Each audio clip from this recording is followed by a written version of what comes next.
Fala pessoal, bem-vindos ao canal Tudo é Física, eu me chamo José Luiz Lopes. Hoje iniciaremos o estudo de um ramo da física chamado dinâmica.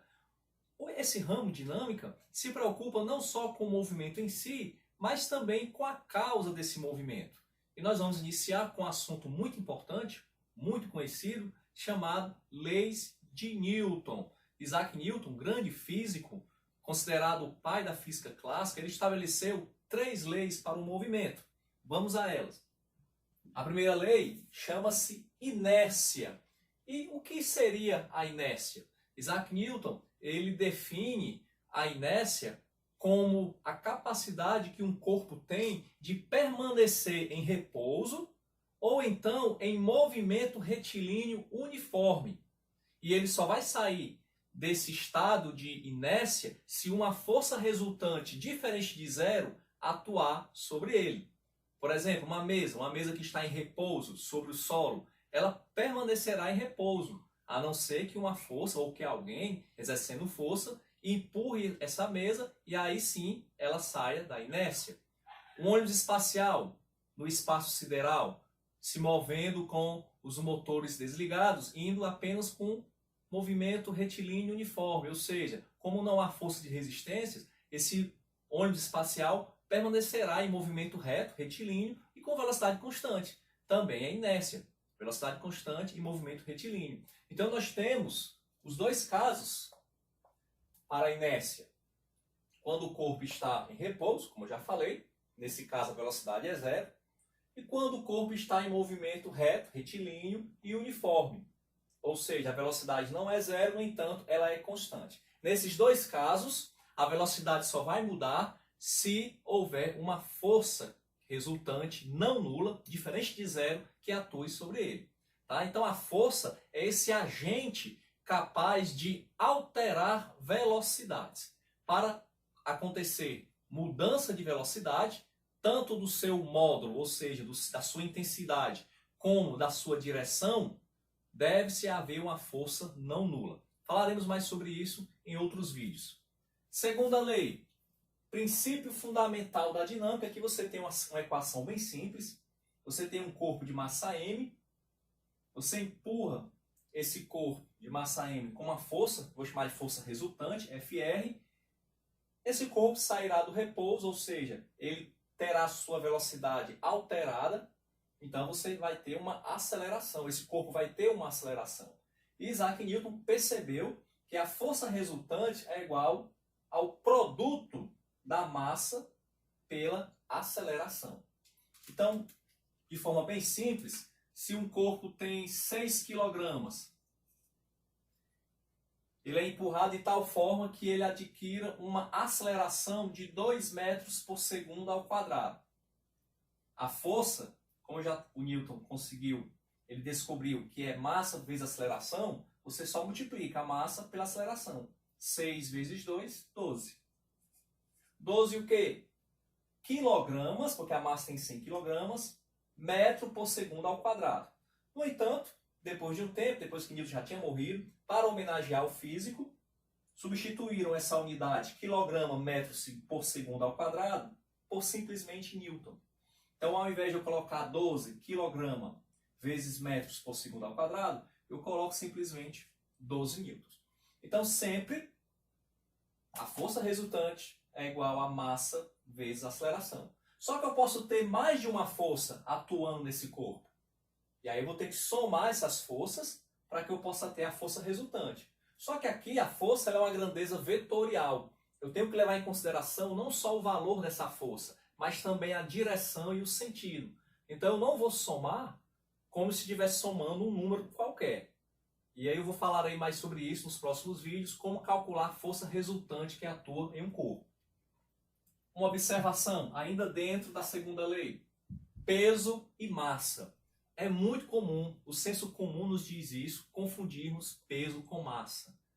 Às vezes a pessoa pergunta a outra, qual é o seu peso? E a pessoa diz, 60 quilos. Está errado. Peso não é massa. Quilograma é unidade de medida para massa. Massa é uma grandeza que está relacionada com a inércia, ou seja, quanto maior a massa de um corpo, mais difícil vai ser você tirar esse corpo da inércia. Mais força você precisa para acelerá-lo. Já o peso não. O peso é uma força. E como força, a sua unidade não é quilograma, é newtons. Imaginemos aqui o planeta Terra. E nós já sabemos que há um campo gravitacional próximo à superfície. Essa aceleração gravitacional eu vou chamar de G. E aqui nós temos uma maçã de massa M. Ela vai cair porque ela vai ser atraída por esse campo gravitacional. Vai surgir aqui uma força atraindo essa maçã para o centro da Terra. Essa força eu chamo peso. Então, todos nós estamos sendo atraídos pela Terra. E essa força de atração é o nosso peso. Tá? Então, desconstrua na sua mente que peso é a mesma coisa que massa, quilogramas. Ok? Então, como eu já sei que a força resultante é massa vezes aceleração, e a única força que está atuando nessa maçã é o peso, eu vou desconsiderar aqui a resistência do ar, tá certo? No mundo real, existe uma força contrária tentando resistir a essa queda, que nós chamamos de resistência do ar. Mas aqui vamos desconsiderar, no primeiro momento, essa força de resistência. Nós só temos uma força atuando, que é o peso. Peso é massa vezes aceleração. Só que a aceleração aqui na queda livre é a gravidade, a aceleração da gravidade. Então, peso é massa vezes aceleração da gravidade.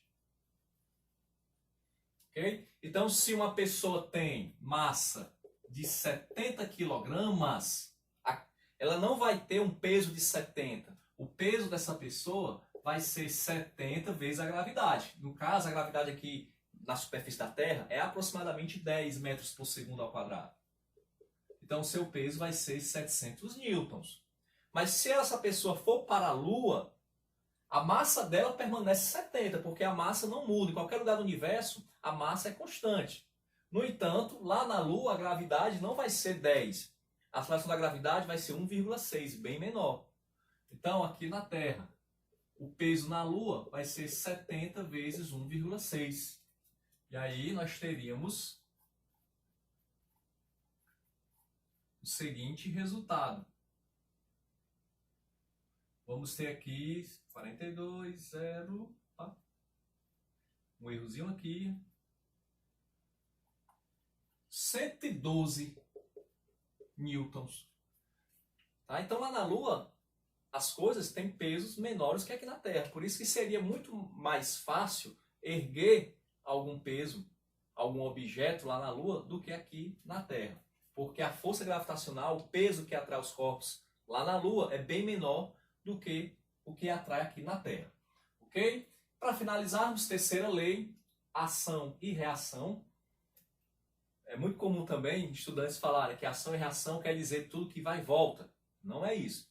Ação e reação, a terceira lei de Newton é, para cada ação existe uma reação de mesmo módulo, ou seja, mesma intensidade, de mesma direção, porém de sentido contrário.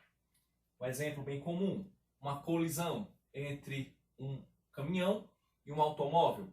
Obviamente o caminhão tem uma massa bem maior do que o automóvel. O caminhão aplica uma força que eu vou chamar de FA no automóvel. O automóvel reage aplicando também uma força no caminhão, vou chamar de FB. Pela terceira lei de Newton, essas forças têm o mesmo módulo, têm a mesma intensidade. E aí o senso comum vai dizer, muitas vezes o senso comum ele não está de acordo com as leis da física. Isso aqui é mais um exemplo. O senso comum diz que o caminhão, por ter maior massa, ele vai aplicar uma força maior no carro. Não, está errado. O caminhão exerce uma força no automóvel e o automóvel reage com uma força contrária, mas de mesma intensidade.